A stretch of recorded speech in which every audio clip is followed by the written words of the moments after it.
guys. Tapos may pares pa tayo dyan guys para mas busog.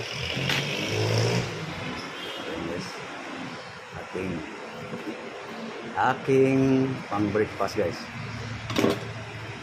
Banana. Ganunin ko lang guys para subo na subo guys.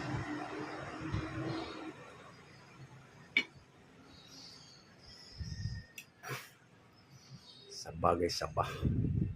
Tawagin sa ano rin natin ng ulam asin.